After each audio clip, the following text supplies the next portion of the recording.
is seeing the problem of drugs as an individual, probably because he sees it as a treatment individually, and he's treating his patients individually. He never really talked about the context of Mauritius because he kept comparing it to other drug users in other countries, such as Europe. Even though we can definitely say that there is a specific context to Mauritius, and the social context really needs to be taken into account, I think, in this situation. But he didn't seem to want to. He stressed a lot on prevention. For him, the key to a resolution or a drop in drug use is prevention.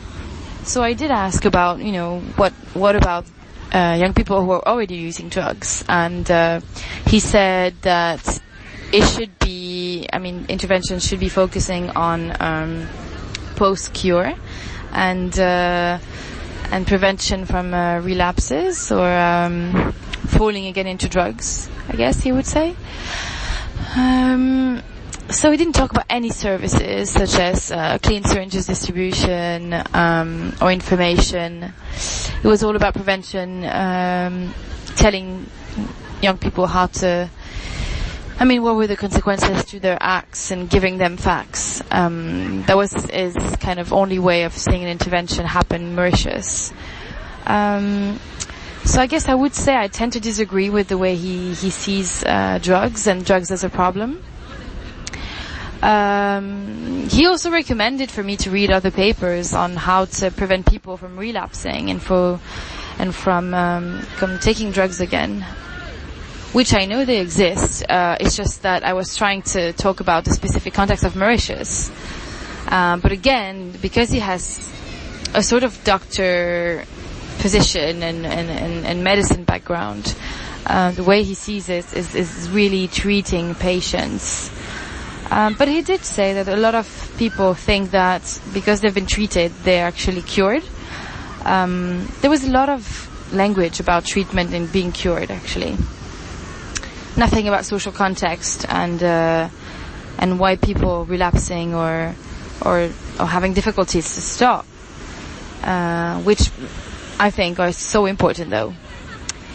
He said actually a lot of people think that they're treated and they're cured after they go for treatment in this center. But to him, it looks like he would say there was actually no cure to drug addiction, and actually if you fall into drugs, such as heroin, then it's impossible to get out of it, and you're doomed, it seems, for him.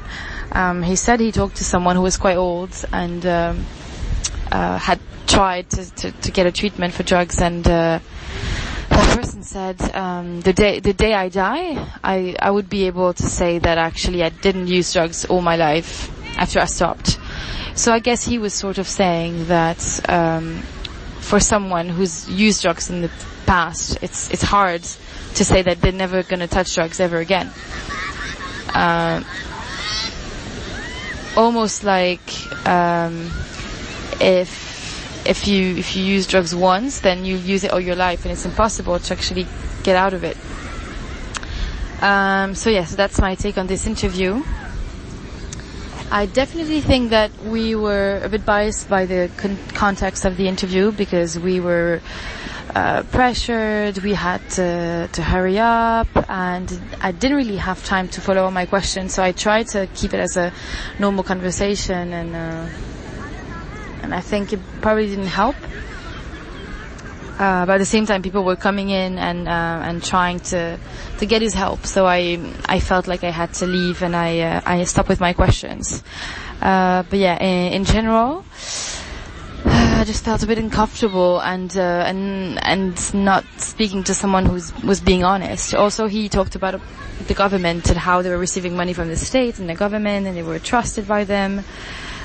which is not a discourse that I've heard before. Also, when he said that they were leading advocacy campaigns, for example, on how we should stop telling young people to just not get into drugs, but kind of explain them a bit better what were the consequences. And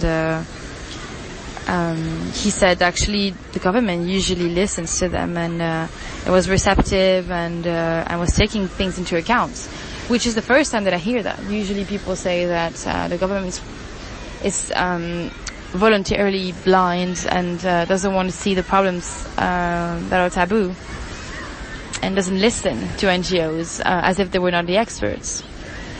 So yeah, I'm a bit doubtful about this interview, and I'm not too sure how to take all his quotes and just the way he spoke about Mauritius. I didn't really like, because I think you cannot speak of different countries like this and give the same sort of treatment to everyone. To me, there's a specific context here that is really, really worth exploring deeply, because it explains a lot, and it also explains why people cannot stop, why they fall into it in the first place, but also why they cannot stop, which was one thing that our peer educator was telling us when he tried to stop and actually came back to his old street with his old friends and his old environment, which is completely full of drugs and full of temptations, as he says. It's impossible to stop. So I don't think it is a problem of will or treatment that is working or not working. I just think the environment is so prone to it. Also, I tried to talk about the fact that this center is in the Muslim area of Port Louis. So you've seen a lot of mosques, and even trying to get something to drink or something to eat before the interview, I realized that it was really Muslim. It was. I mean, a lot of Muslims are living there, and it seems quite close because Chinatown is just next to it, but it's really segregated. So I did ask about the sort of people who were coming to the center. Of course, I was trying to get to the Muslim population, but he said, quite annoyingly, I mean, being annoyed, that a lot of different people from different communities were coming to the center. There was no differences, and actually they didn't have more Muslims coming in. But he seemed a bit pissed, and I think he wanted to stress a lot there was no differences between religions and no differences between people. But I think there is. I mean, I've been told that it does exist, and it's pretty present, and it's pretty heavy here. Not that they do not get along, but there are differences, and if it's that in that area, it probably means something, and probably has an impact.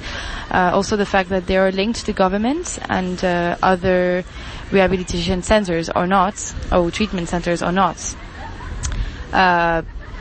is just really interesting. I am not too sure if the Centre de Solidarité, CDS, is linked to the government. I would have to look back at the interview to see where they get their funds from. But I don't think that they are fully funded by the government, like Idris Gomani Center is. So I'm just wondering what's behind all that, and what's the reason why some of them are funded by the government, some are not. Because it doesn't seem like it is a matter of neutrality.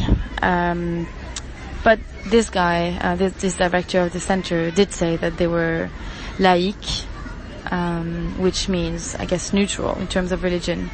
But I'm not too sure how true this is. Might have to interview people who've known the center or who've gone to the center before. So yeah, that was my take on interview with stakeholder number 7.